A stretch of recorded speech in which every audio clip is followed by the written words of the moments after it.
Guys, for today's video, namili ako doon sa PX Mart.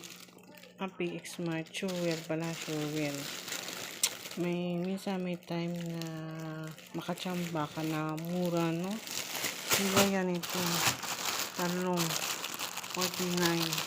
4 pieces na siya. Dati 39 na to eh. Pero okay na rin, mura na rin siya. 4 na piraso. 49 lang. Sa shower ko to binili ah. Tapos yogurt. Then soy milk. Tapos itong dragon fruit nila mura. 29 lang. And then ito, papaya.